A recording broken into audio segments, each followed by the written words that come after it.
Hello and welcome. Yes, it's the 65th running of the world's greatest endurance race. And before the event, there was spectacle aplenty. The drivers, of course, paraded in front of the 250,000 plus fans. And meanwhile, we even had Brazilian samba dancers, obviously putting a smile on Bob Wallach's face there.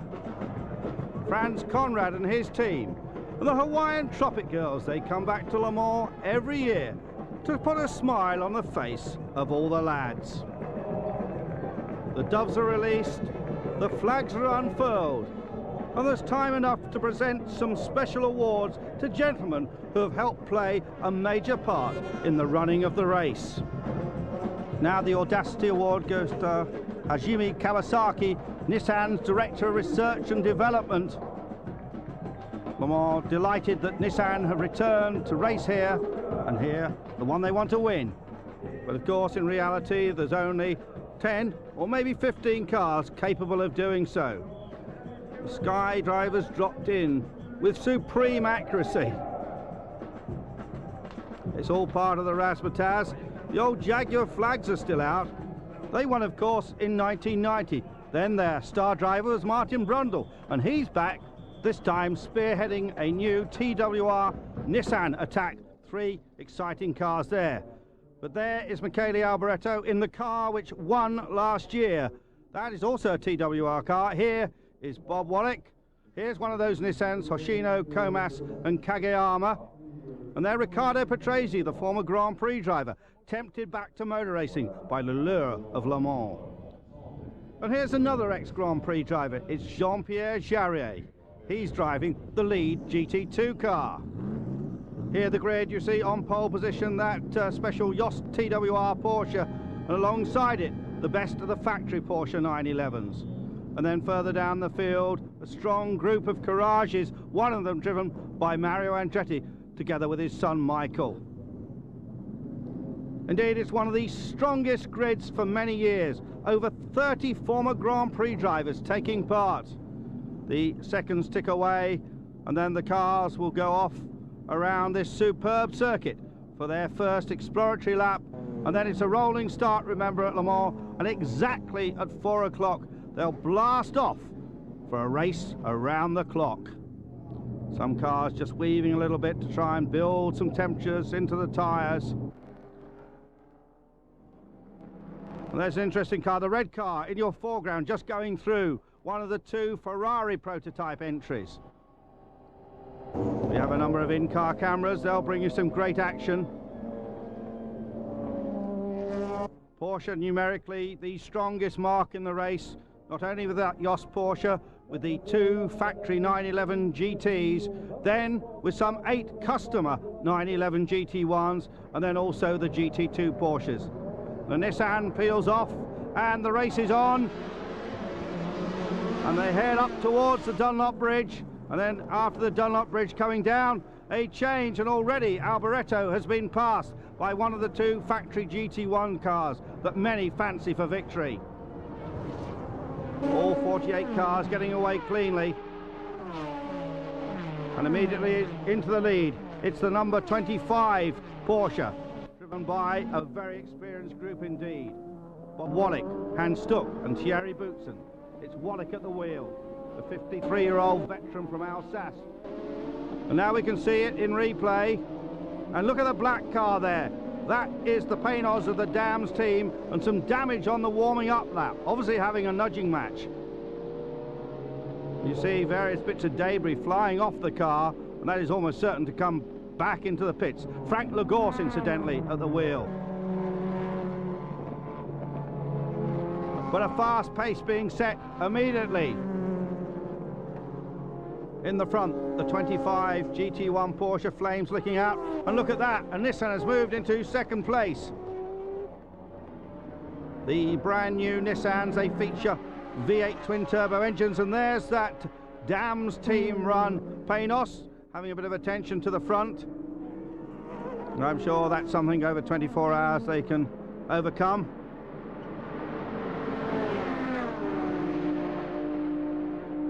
And very early on, this trio broke away. In the lead, the number 25 Porsche, but challenging for second place. Michele Alboreto outbreaks Eric van der Poel in the best of the Nissans.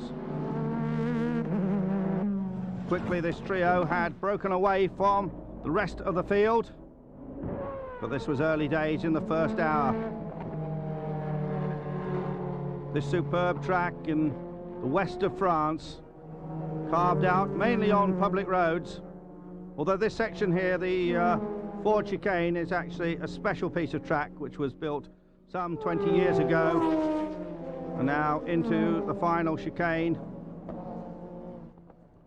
Porsche, Jost Porsche, and then this Nissan.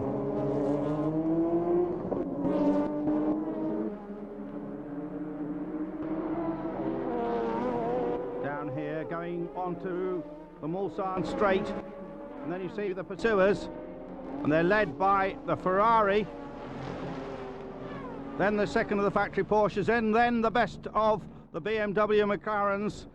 BMW factory putting substantial finance, and a change at the front, and Alboreto really in the swing of it now. He locks up under braking, but Michele Alboreto, the 40-year-old former Ferrari driver, 5 Grand Prix he won during that part of his career. Then he raced successfully in America, and now Michele Alboreto, who has not raced very regularly at Le Mans, raced 3 times for Lancia back in the 80s, and then last year drove the sister car to this particular TWR Jost Porsche.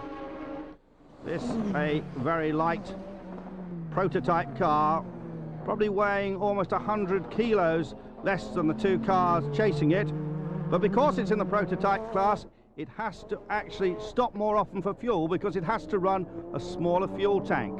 Now, it is slightly more fuel efficient, so there's a trade-off there. Didier Tays there, the Belgian driver in the Italian entered Ferrari, although that car often races over in America. And here, a problem for the number 64 car. That's the private Chamberlain Viper. 3 factory Vipers in the race, but this is the Chamberlain car. And problems with the gear lever. Apparently the gear lever had come loose. And there you see the best of the privateer Porsches challenging the Ferrari. The Kramer Porsche of Christophe Bouchou, Bertrand Gachot and Andy Evans. And a problem for the BRM prototype. John Mangalet's car relies on Nissan horsepower. A new engine fitted to that car for the race, and appropriately it stops at the Nissan chicane on the Mulsanne straight. And a little wisp of blue smoke there. It looks to me as if the engine's expired. Oh, what a disaster for that team. But we go in car now with the JB Racing Porsche GT1, Alain Ferté, Oliver Trevenant and Jürgen von Gartzen. I believe it is Ferté at the wheel as he chases after one of the 3 Nissans. And now he's tucked right up in the slipstream of the Japanese car, with the British-built Japanese car, and that might help him get past, but a bit of weaving going on. Some exciting racing here at Le Mans. Still very much the early stages. Problems for the second of the 2 Ferraris. Actually, this is Michel Ferté, Alain's brother, the driver we just rode with. And work going on that car. It is actually Michel Ferté sitting at the wheel at the moment. And yes, the BRM is retiring. There is Toivonen. Yes, the hand signals say it all. He's out of the race. What disappointment for them in the very first hour. Didier Tays getting fuel. And there's a Porsche in trouble, and that's Alan McNish's car. Alan McNish, the Scottish driver, just in the chicane by the karting arena, the Alan Prost karting arena. And it's difficult to see, but that car looks in big trouble. And also big trouble here for the number 46 Lister Jaguar. 2 of these cars which carry the hopes of many British fans. But meanwhile, a very good performance indeed from the pink McLaren, just leading Mario Andretti. The pink McLaren driven by 2 Japanese drivers and Gary Isles, the young British driver who previously raced in Ferraris. But meanwhile, here's an excursion for one of the Courages taking the wild old ride, and that's the number 8 car of Collard, Pescarola and Belloc. That's the car which is backed by the French Motor Racing University La Filière, sponsored by ELF, and I'm not sure they teach them that in the classroom. A little bit of onboard action here through the chicane once again. And there's that bright pink McLaren again, and that's SCCA at the wheel, and he has been doing an outstanding job. Well, the first round of pit stops, Michele Alboreto, you notice, staying at the wheel for a second stint, and that pit stop happening after about 43 minutes, and back on board with Alain Ferté soaring at the wheel and taking to the grass. These Porsches, of course, the flat 6 engine, and discussions in the pits, and that's the Swede Fredrik Ekblom, who'd been doing an outstanding job out there, well inside the top 10 with that Courage, staying in for a second stint, and the leading of the 4 Courages, all those cars using Porsche engines, indeed the same Porsche engine that is fitted to the factory GT1s. They may look very different, the open top Porsches and the GT cars, but they all have basically the same engine in it. And so the first pit stop from the Porsche coming at 45 minutes into the race. It'll be very interesting to see how long it is before the McLaren BMWs come in. Have they got better fuel consumption? It might make a lot of difference over the space of 24 hours. Another of the Paynos is there, spitting flames. Ekblom back on the track. And what's happening here? Oh, a very hairy moment. Ekblom dives down the inside of the Paynos, and then another Courage takes to the gravel.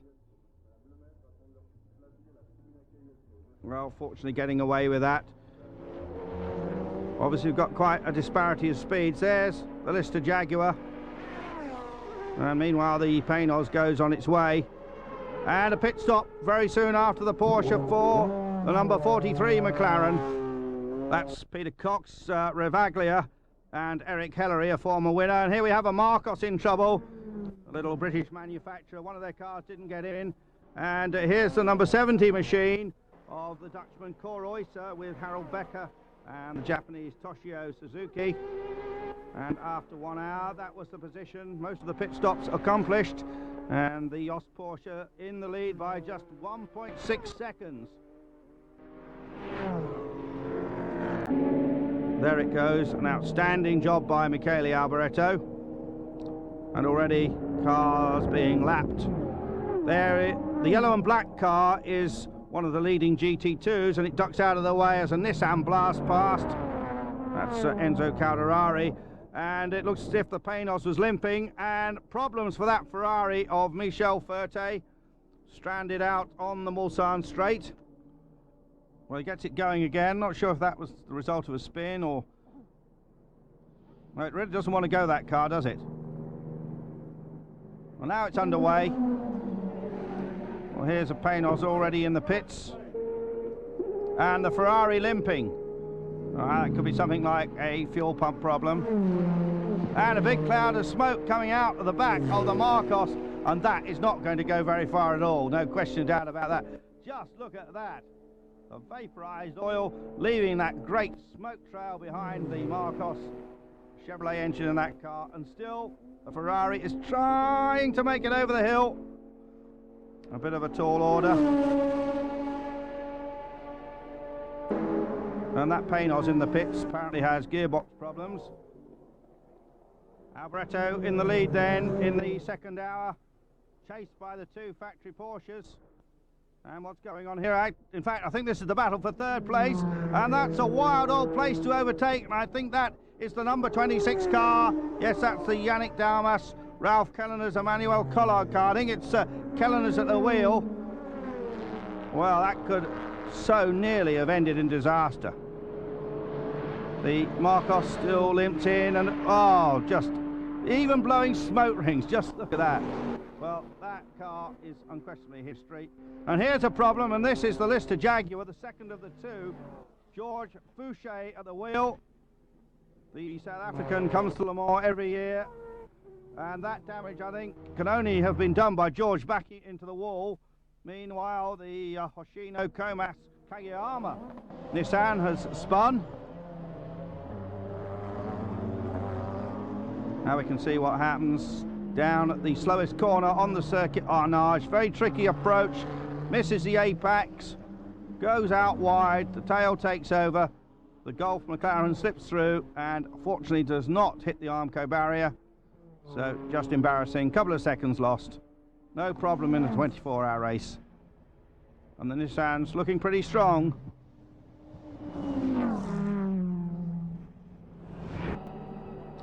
But so too are the McLaren BMWs. Two cars from the Schnitzer team, sponsored by FINA. Two cars from the British GTC team, sponsored by Golf. A third car actually caught fire during the qualifying and was too badly damaged. And then, of course, the Lark car we've already seen. There is the British driver, Steve Soper, getting into the cockpit. JJ Leto climbs out. And the pit stop taking 56.4 seconds, up there on the caption. And then pulling out of the pits and immediately into the new chicane area just before the Dunlop Bridge. And here's that black Paynos again that was in trouble right at the very beginning. And the French-driven, largely French-driven Golf McLaren having a wild old spin here. I think it is Jean-Marc Gounon driving. And spinning right in front of the three cars. Absolutely amazing. And is he going to be rammed? He must be, no, amazingly, Mauro Baldi in that Porsche manages to drive round him, and well, that was a heart-stopping moment. Could have collected all three of the pursuers there, and continues on his way, and the Porsche delayed a little bit by that incident. Here's another of these leading Porsches. That's the factory car there, the number 26 car. And chased by the Scuderia BMS car from Italy. And you can see how hard the brakes are working there. The carbon fibre disc glowing cherry red. They'll have to be changed during the race. They wear so much they have to be replaced. And those pit stops always take a little longer. Well, Michele Alboreto climbs out, his second stop. The car still in the lead. Stefan Johansson, another former Ferrari driver. He drove with Ferrari at the same time as Alboreto in the 80s. He's also been racing out in the States. He has gone into semi-retirement this year, has Johansson, but could not resist driving this superb piece of Anglo-German engineering. And there is Stefan wearing the shades. So he takes over the lead car. And a spin from the Paynos, that's the one we saw in the pits with gearbox trouble, Brabham, McCarthy and the American Doc Bundy. Paynos have been struggling to try and find more power from their engines. This is a Reynard design chassis and handles apparently superbly. Now here is that Japanese run McLaren, or British run for BMW Japan, and slow-mo shot, seeing it getting away from its driver. I think it's now Nakaya at the wheel and leaving big black marks. Meanwhile, we go back in car. I think we're with one of the FINA McLarens here. Yeah, that's the car we rode with, number 42.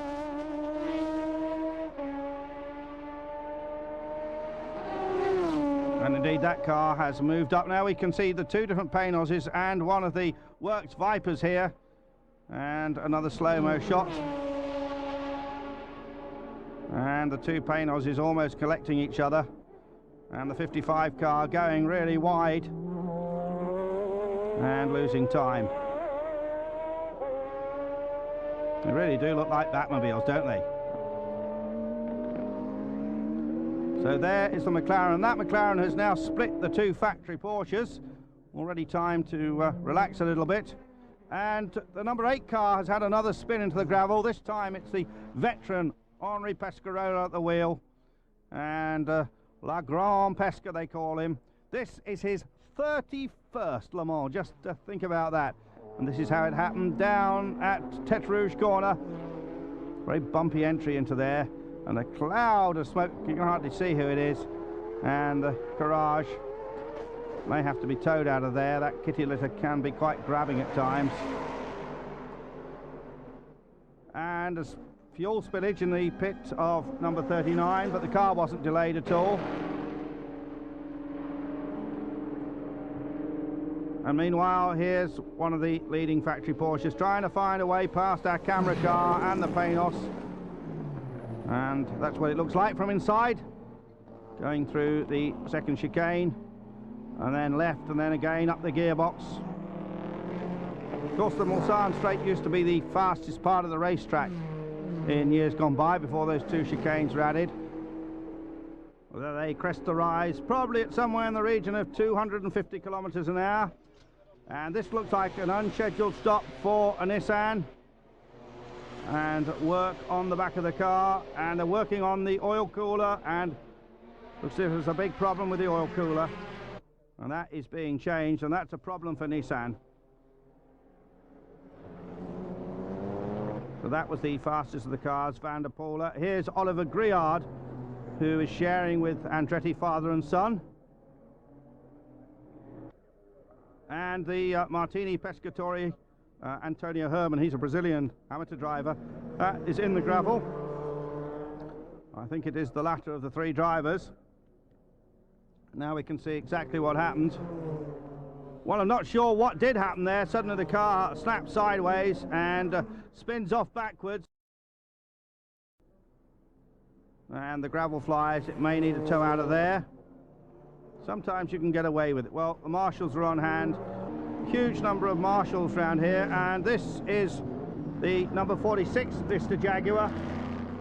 That's the car driven by Julian Bailey, Thomas Erdos and Mark Scaife, and a rear puncture. The other car already out. And meanwhile, Rocky Augusta and his Corvette, which had been going very well in GT2, with a problem. There is little Lillian Briner, who is driving a GT2 Porsche, former winner of the BPR GT2 series.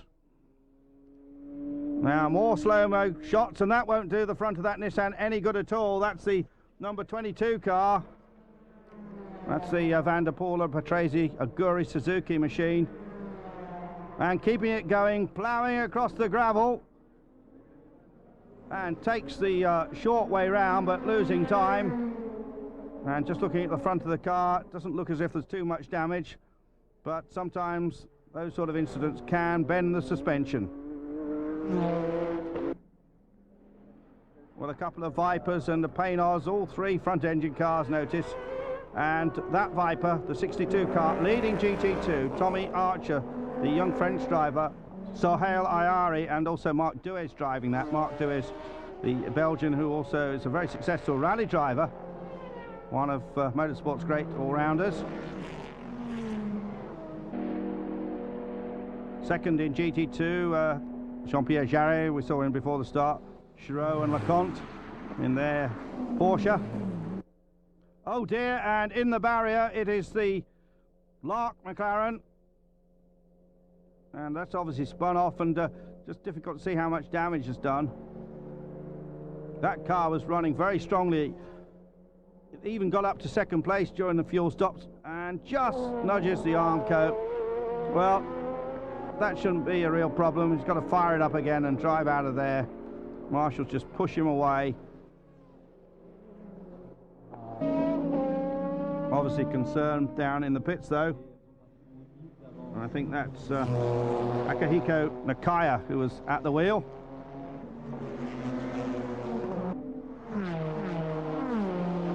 And there now the two Porsches looking very impressive indeed, running absolutely nose to tail.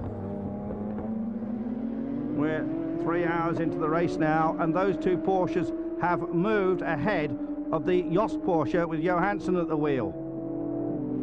The extra pit stops starting to play. Now here's the man who spun it off. Well, looks in the mirror. You'll have to tell him what happened when he gets back to the pits. Time for a bit of barbecuing. Oh, certainly smells good. And here, the Stuck Wallet Boutsen car, as I said, now in the lead of the race. We are 3 hours in. Coming into the pits, the fastest of the McLarens, the number 42 car.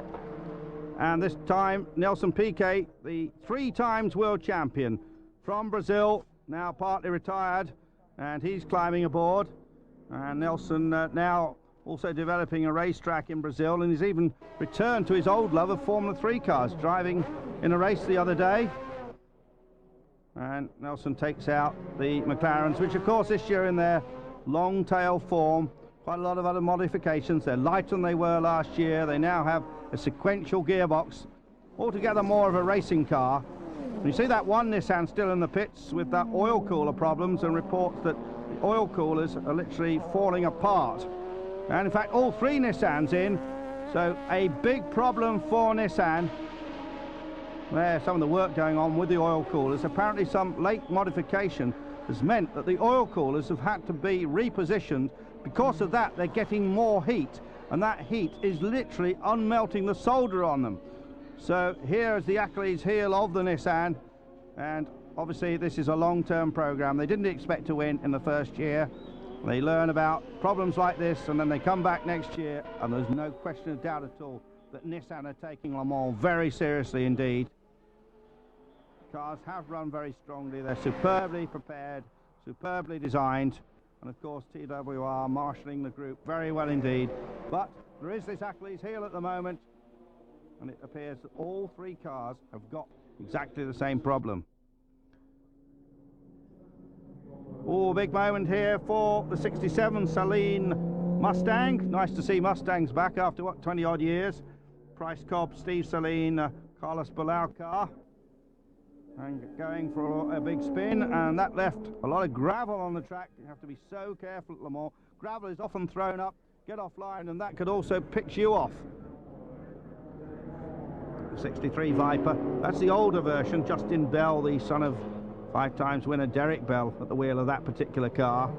Well, one Nissan is able to get back into the race, but they've dropped right back down into the 30s.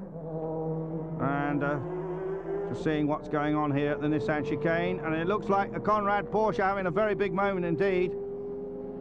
Franz Conrad, who shares that car with Mauro Baldi. And also they brought in the British driver Robert Nern, a big break for him. Robert, whose father actually constructs the Caterham 7 cars, of which so many come down to Le Mans. It's very interesting. All around the car parks, these groups of various enthusiasts clubbing together, enjoying the atmosphere, the food, but not too much sun at this year's Le Mans. It's been grey and overcast most of the time. Oh, and what's this? A great big spin under the Dunlop Bridge. This is the difficult section, and then the run down into Tete Rouge. And the sole remaining Newcastle United football team back car gets away with that, but very lucky indeed. Just trying to see, I think it's Tommy Erdos, the Brazilian, driving.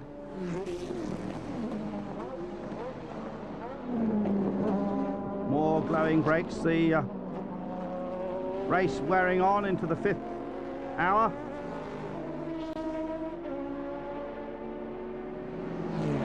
To see the sole Lotus there, never really in contention, that Lotus. And this is the number 43 car. Look at the disc there.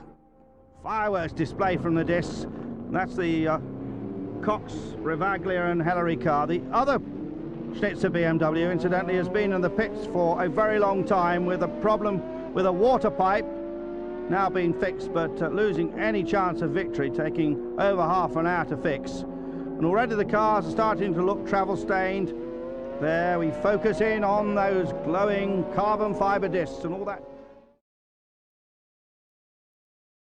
The Spaniards love racing, and I'm sure all of them are here watching Eurosport. So here is the 39 car coming in. We suspect it was going to be that car. Andrew Gilbert, Scott, Ray Bellum and Masanori Sakaya. Sakaya, of course, the man who won Le Mans here in 1995, and they are in 5th place at the moment as they change drivers. Getting out is Sakaya, and getting in probably I should think it will be Andrew Gilbert-Scott, because I was talking to the pit a little while ago. Oh, and we have a big accident. Oh, this is a big one. Oh, it's the God. 62 car. Tommy Archer, Soya Ayari and Mark Douay, and in fact it is Soya Ayari who gets out, and the car's well ablaze, but he is okay. Drama indeed there, Mark, with the car really went up very quickly, but remember that's the car that's been leading GT2 for virtually the entire race so far. We were just talking about how well it had been going, lying in 18th place overall, and suddenly after a very successful run, drama after 5 hours and 20 minutes here at Le Mans. That really is the most dramatic exit that we've seen so far. We've seen one or two spins, we've seen one or two pull off at the side of the track, but that Chrysler Viper, look, the fire just does not want to be put out at all. Great job from the marshals. They are throwing all the fire extinguishing they can at it, but it just keeps reigniting. Look at that again. Yeah, well, the So fuel much tank heat. is totally ruptured. It's just coming out. I mean, even we got bag tanks, the impact of that strength. The fuel tanks are here in the back of the car. I think they're going to have to call the fire trucks out to get this one damped down, and we could well see safety cars at Le Mans for the first time this year. Yes, well, that's a fair bit of damage done to that car. I mean, that's written off completely now. And of course, there's the second big fire that we've seen here this weekend because of the car of Chris Goodwin and Thomas Bichir, and John Nielsen was burnt out after a qualifying. Well, it just ignited itself in the qualifying, and Chris Goodwin jumped out of the car. He was fine, but this car is also going very much the same way. And Alfonso, it's always a nasty sight to see, isn't it? A fuel fire like that. Yeah, especially, you know, the racing authorities for many years, they've done a really good job on getting tanks that don't rupture. But I mean, that kind of impact, it's doubtful that a tank like that can hold. And I think that's going to burn for a while, because I mean, they just came into the pits before, so they've got a full tank of gas, and I just feel sorry for the team, but let's see what happens. Yes, that's right. I mean, they were running so well, and we obviously haven't exactly seen what set that all off, what happened to him, how the accident occurred that did the damage to the back of the car. But whatever it was, dramatic way to go out of the race, and that means that the leader in GT2 will now become the Porsche of Jean-Pierre Jarier. That car's been running competitively all day, but not quite as quickly as this car, but it's been consistent so far, and it would mean that up into second place would come the number 84 Stadler Motorsport car of Enzo Calderari and Lilian Breiner, and one of the two lady racers involved in the event this year. But a very, very sad sight indeed. The Chrysler Viper. We've still got a couple of Chrysler Vipers out there. The 61 car is in 25th position.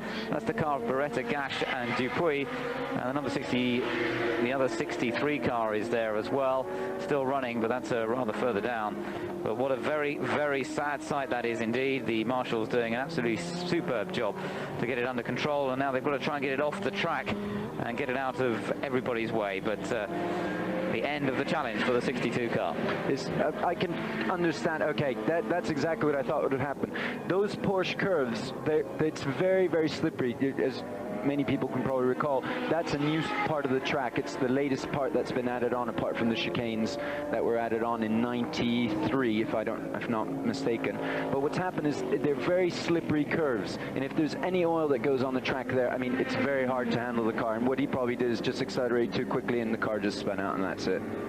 Such a shame. And Sohail Ayari, the French Formula 3 champion from last year, and getting into Le Mans racing, 24-hour racing. I'm not sure how much he'd actually done. I think it's fairly early on for him. And of course, it's one of the problems that we were talking about earlier, with many of the co-drivers not getting much opportunity to drive the cars over qualifying over the course of the last few days, because the important thing has been to just get the car into the race.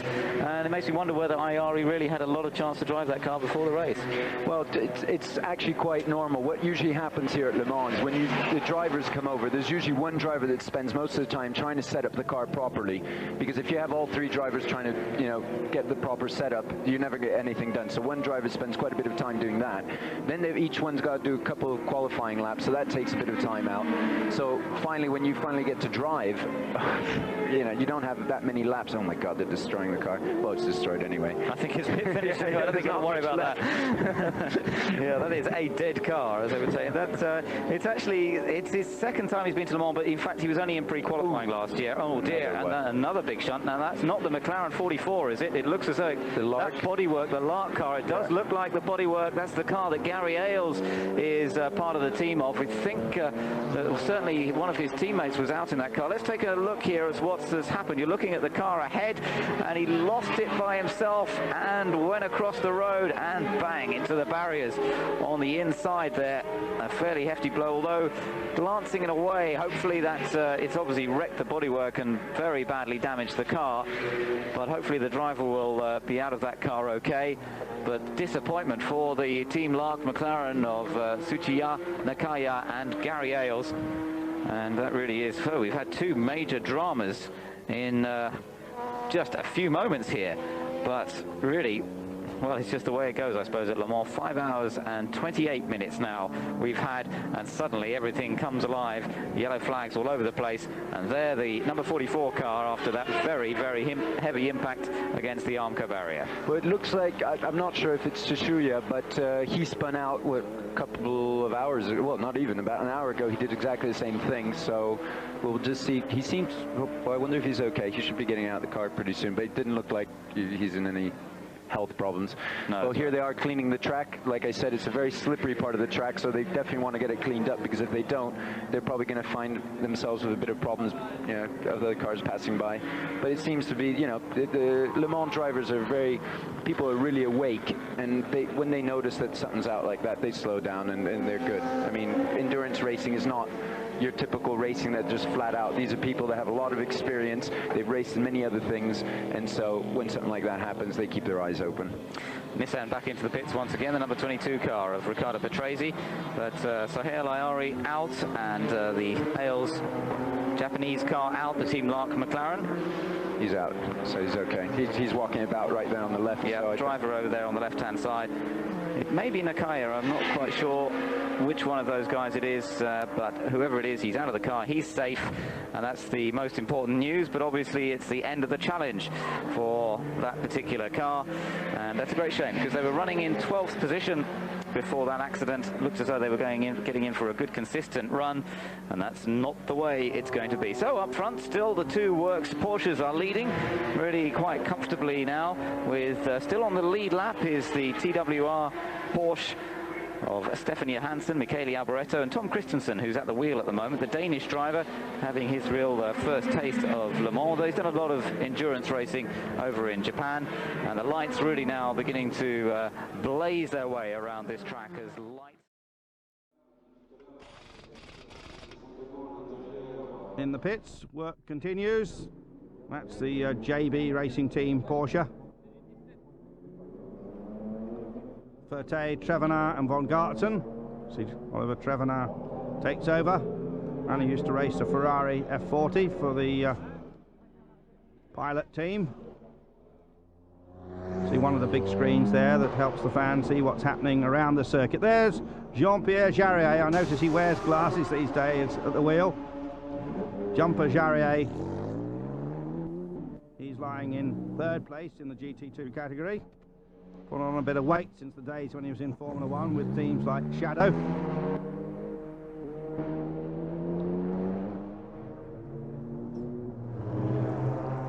And so the sun sets over the Sartre, and there in the pits is that's the Mazda. That's Frank Frion. He always drives for that Cusdu Mazda team together with Terada, and Jim Downing, the constructor from California. And it is Frion who's taking the car out. That car with a rotary engine has not been in contention this year in the prototype class, but it's still great to have Mazda back here. With a golden setting sun, and the gold too on the disc brakes as they glow there. What a stunning shot of the Schubel Engineering Porsche. And also we see the number 61 Dodge Viper. This is the Beretta, Gash and Dupuis car. Well, you won't get a better shot of that, and the you don't get a complete circle there because the brake caliper is in the way. On then to the night. At Le Mans sometimes it tends to rain in the night, but that was not the case. Here's a Nissan, yet another Nissan getting yet another new oil cooler. a car limping there. It's the Jarrier car, so obviously a very big problem, maybe in the engine department. Meanwhile, oh, and we got another one off, and it's yes, it's that Lister Jaguar yet again, and it's well and truly beached this time. Well, at the moment it's at the front, the two factory Porsche GT1s, and then the TWR Yost Porsche, and here we see how, well, looks to me as if maybe the brakes locked up. And another spectacular shot. So the lights arc through the evening, and there you see confirmation of the two GT1s running in front of the Porsche, the TWR car, and then the three McLarens, a Golf car, then one of the Fina cars, and then the second of the Golf cars. So in fourth place, the best of the non-Porsches, Jean-Marc Gounon, Pierre-Henri Raffanel, driving with the talented Swede Anders Olofsson, who is actually without a regular drive this year. Last year he drove one of the regular Ferrari F40s. So the night has fallen. In the pits, a Courage receives attention. That's the car that's going so well early on, with Fredrik Ekblom at the wheel. And some attention to the car. Quite sure what the problem is. Regular refueling for the 25.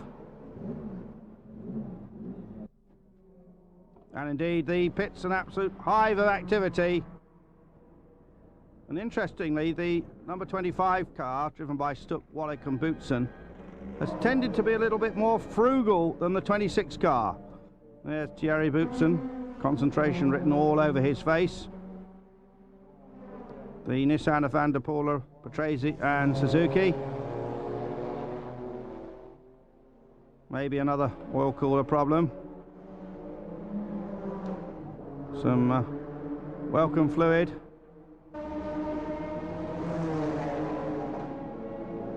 And this is the all-night vigil for the workers.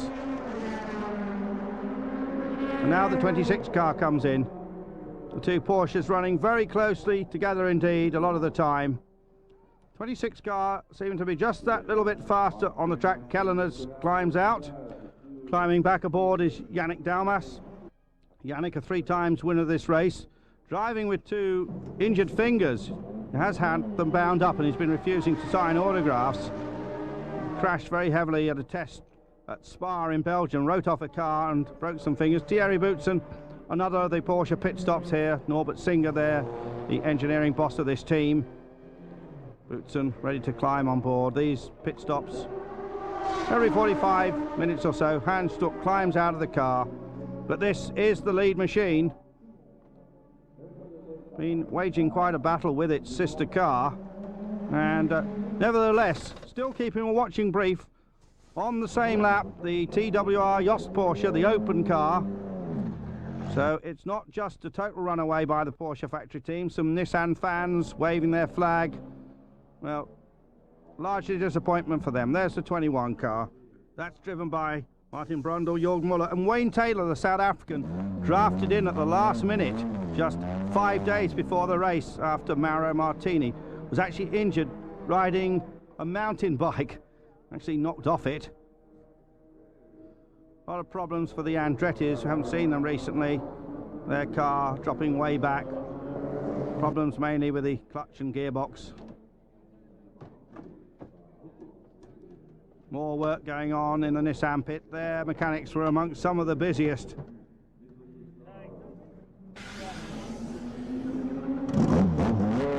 V8 fires up. Twin turbo engine, remember, about 600 horsepower, and off they go, but way down the order. And that order still about basically Porsche versus McLaren BMW. And problems for the Viper now in the engine department. And the moon just sliding behind the clouds. And the race continuing without any incidents whatsoever. Le Mans at night sometimes sees some big incidents and the safety car coming out, but running extremely smoothly. See very few spectators up there in the grandstand. And then the sun comes up. Well, I'm not sure he's enjoying it too much, is he? But still, at the front, it was the two Porsche GT1s, 25, and that close behind, on the same lap, car number 26. Stuck, Wallach and Boutsen, chased by Daumas, Kelleners and Collard.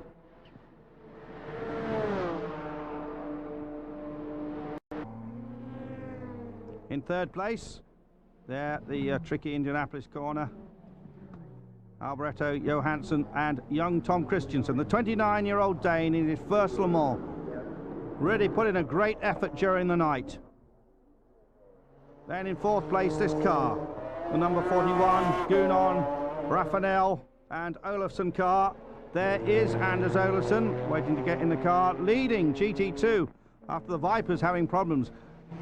Swiss prepared car, Michele Neugarten, the German, the best known of those drivers.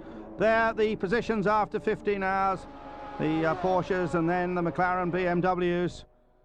And the TWR Porsche just dropped a little bit off the pace, as you see there, running 2 laps behind. And there is a factory Porsche. That is the Stuck Wallach Boutsen car. Bob Wallach was at the wheel, and that car has stopped. And it's behind the Armco. I think that's at Arnage.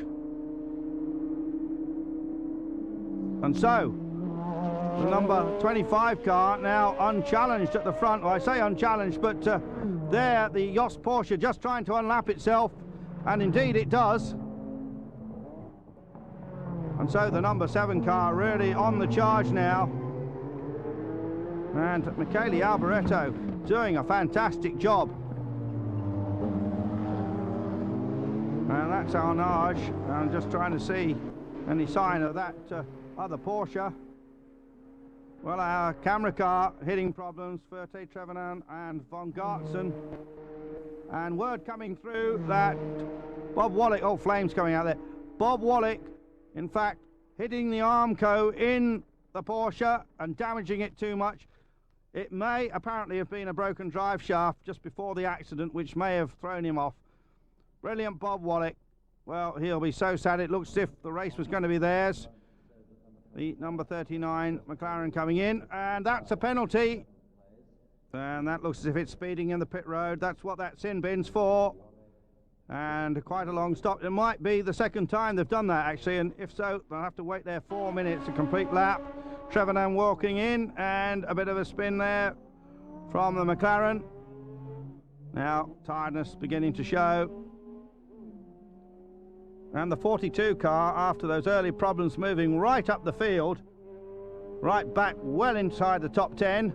And here the car, see what happened with the back end stepping out, just too much power. They've got 600 plus horsepower. And the flames come out, and it looks as if it's charging the wall. JJ Leto at the wheel, and bang, and going in hard. Well, surely that's done a lot of damage to the front. Those sorts of incidents usually split oil coolers, radiators. It's limping back to the pits. And the 78 car, what? The wheel flies off, and that car was leading GT2. That's the Elf Habertha team car, and Neugarten, Martinol and Langnier. Well, that looks as if it's curtains for that machine. Maybe, might be able to limp it back. Well, they'd had a few problems with a jammed wheel earlier in the race, in the pit stops, and maybe the thread is damaged. Comes into the corner. I think maybe the wheel's already loose, and then it flies off, and well, literally 3 wheels on my wagon, and a bit of damage there to the wheel arch, and we see it yet again. And the wheel contained within the safety aspects of the circuit. So this is the leading car, and you can really see the travel stains down it now. This must be the new leader of GT2, Andre Ahl, Bruno Eichmann and Andy Pilgrim, originally from Nottingham but now with American citizenship, and he's a quick peddler. It's a Rook Racing entry, and Rook came to Le Mans last year, that team, and won GT2. Third place in that category, Beretta, Gash and Dupuis. They've had some problems, but now the 61 car seems to be going very quickly. Remember, you saw it in the pits. Mainly electrical problems, I think. And that Porsche not only is limped into the pits, but goes out again. Well, here is the Ferrari, and that's Max Papis. They call him Mad Max Papis, Italian driver, briefly in Formula One, now racing out in the States. And he's in the Momo Porsche, and Stefan Johansson is it Stefan ready to climb on board? Yes, it is. So Alboreto climbs out, and that car has been making up time on the lead number 25 machine and giving good chase, I believe. German efficiency. There you see it flashing. The rattle guns go. This car running on Goodyear tyres as it did last year. It's the same car which won last year, different drivers, but the same car. Remember last year driven by David Jones, Manuel Reuter and Alex Wirtz, who has now moved briefly into Formula One with Benetton. And the 33 car, let's go. Oh, a lot of water coming out of the back of the Schubel entry. Well, it's been doing that for quite a long time, so maybe it can still run, but it's certainly worrying under great flames spurting out of the back of the car.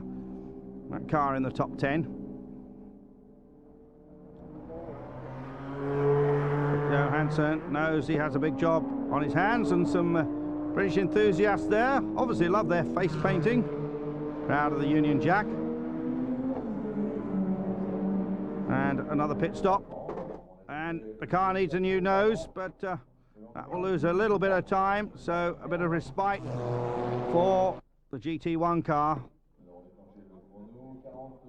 team run by Reinhold Jost, 61-year-old team boss who used to race very regularly here. The car carrying number 7. Last year it was lucky number 7 on the car.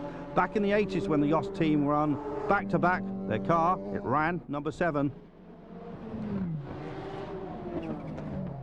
Well, this McLaren has been running very well. The 41, Gunnon, Raphael and Olofsson car has been running well all through the race. And another excursion by the sole surviving Nissan 23 car, and a routine stop for 26. So, climbing aboard Collard, and you notice the padding is just a bit shorter in the leg than Kellener's. Meanwhile, this is the car which gives good chase. Remember, it's a car which led early in the race.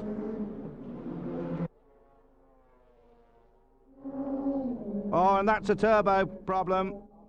The car which was leading, GT2, has popped a turbo. Well, amazingly, they can change those things in about 7 or 8 minutes. And we have a spinner. I think that's the La Filière Courage again. And it's Pescarolo at the wheel. And the old veteran makes a second mistake, and that's very rare for him. And, oh, this is the, well, crabbing badly. Has it lost a wheel? Or broken rear suspension, I think, on the 27 car. And this is the Labra competition, another of the GT2 Porsches. And in the late stage of the race, people are hitting problems. But let's just check out the current positions. That's 3/4 of the way through. Porsche, the GT car, then the Jost 1 lap behind, and then 3 McLarens, and then the best of the privateer Porsches, the 33 car. That's the one with the water coming out, incidentally. Well, the 78 car is going fine now, and I think it's even back in the lead of GT2.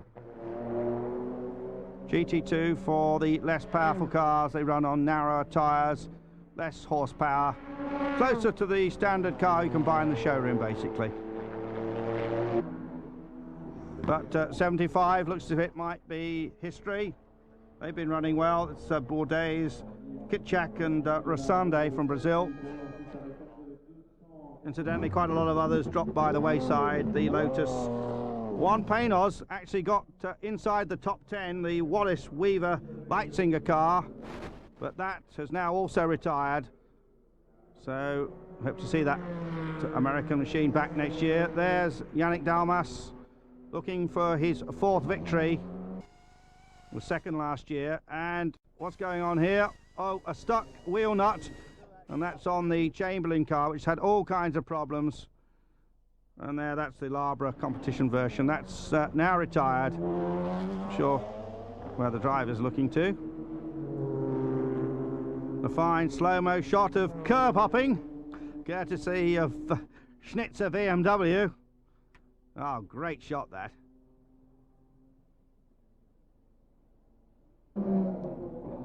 Another pit stop for the lead car. Again, team well marshalled. No panic. No brake pad changes this time. And no change of driver either. Well, yes, they're looking at the front of the car. I wonder if there is a problem. And certainly losing a little bit of time. And, well, the Yost team will know that. I think it's just a precautionary check. Probably looking at the brake pads, actually. Oh, and yet another Courage is in the gravel. This is the number 8 car. Well, it has actually been working its way up the field, Clerico, Pescarolo and Belloc.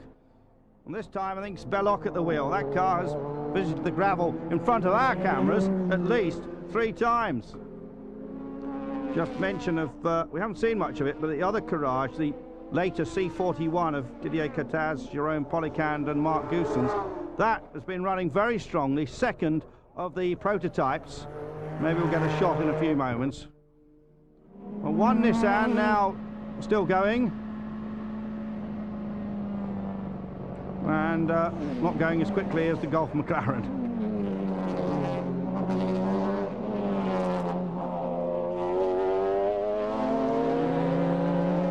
Certainly, we've seen an excellent performance by Gunon, Raffanel and Anders Olofsson. Now, Viper in problems, that's Oliver Beretta. Remember, the one factory car was eliminated in an incident. Looks as if the other one's going out the same way. A new fastest lap, well, the charge is definitely on. New fastest lap to the Yost Porsche, chasing after the 26 machine. There you see they're on the same lap now. It's Kristensen at the wheel. The guy who currently leads. What's this? Fire! Look at the fire on the lead car, and that's history. That is out. Oh, dear me. The car, which looks as if it's going to win, there is Kellener's, bumps into the Armco, the car bursting into flames for no apparent reason at all. He calls for the marshals to come, but that car is out of the race, the car which led for so long. Well, Porsche, they must be devastated. They saw that other car go out in an unusual incident. Bob Wallach, the experienced Wallach, crashing, maybe because of a problem. And now this car just bursting into flames. There's Norbert Singer. He walks away, the emotions obviously flooding through his brain. They've worked so hard for victory here. And Kellener's almost inconsolable there. And on the pit board it tells the story. The Yost car now in the lead. And the team watch it on the television. And they know instantly that that car was out, out, out. So now Kristensen at the wheel. The Yost Porsche. The nearest car now, the Golf McLaren, the 41 car. Then you see the Fina McLaren, the second, the Cox Ravaglia car, and now the second of the 2 Golf McLarens. This is incredible. That too is on fire, burning brightly. Andrew Gilbert Scott, I think, is at the wheel. And he's still continuing, and the flames lick all around the back. He surely knows, yes, well, he's obviously heading for a marshal's post. And that car, remember, one Golf car burnt out completely in qualifying, and Gilbert Scott bails out. Had been running in a firm 5th place, and the marshals come and, well, the GTC team see 2 of their cars go up in flames over the last 3 days. And they still haven't put the flames out, so 2 of the top 5 cars within 20 minutes of each other bursting into flames, and of course the leaderboard has been rewritten. Well, that's down in the Golf pit.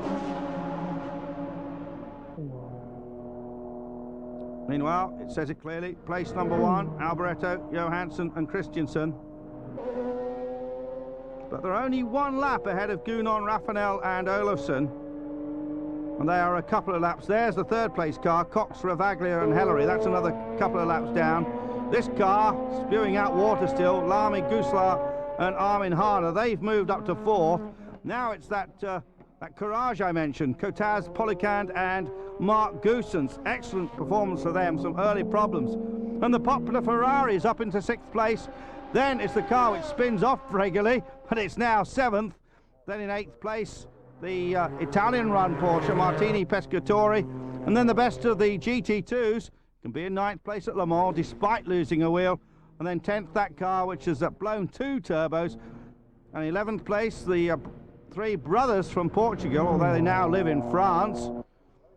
Then 12th, well, soldiering on despite all the problems, the remaining Nissan. In 13th place, Hurtgen and the two British enthusiasts, Price and Robinson.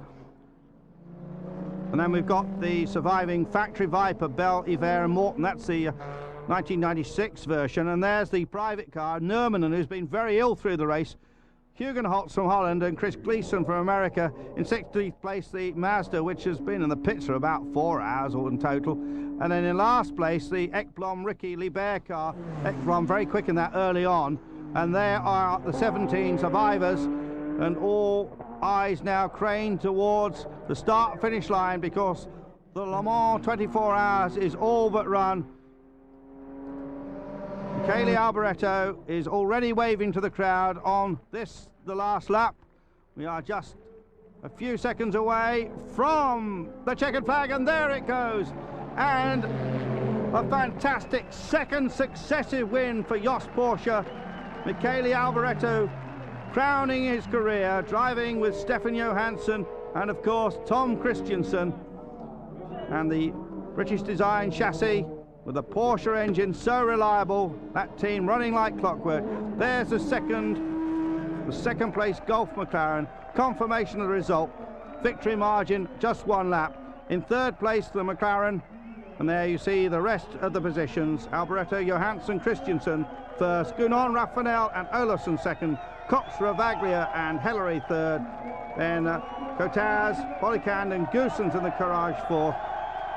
And the hats, that's the trick. There you go, flying into the crowd. There's Alboreto in the foreground. The flags wave, flags of many nations. See a Brazilian one there. Saw a Danish flag for Kristensen. There, the blonde, tousled-haired Kristensen and Stefan Johansson receiving the trophy. And the jubilation. There's Anders Olofsson, who did such a great job for golf, driving with the two Frenchmen. And that team, of course, winning the GT category. And so, the 65th running of the Great Le Mans 24 Hours, a tremendous success. Some incidents, but not a single safety car, not one injury, and the garlands and the smiles say it all, and so do the Gallic kisses from Jean-Marc Gounon. That's the trio who finished third, Roberto Ravaglia in the middle. And now the awards to the winners of GT2. Reliability paying out and finishing in 9th place overall. And they're not going to throw the, no, they don't throw the trophy. And so the end there of what's been a forever close Le Mans, a spectacular race, a clean event. From me, Andrew Marriott, it's goodbye.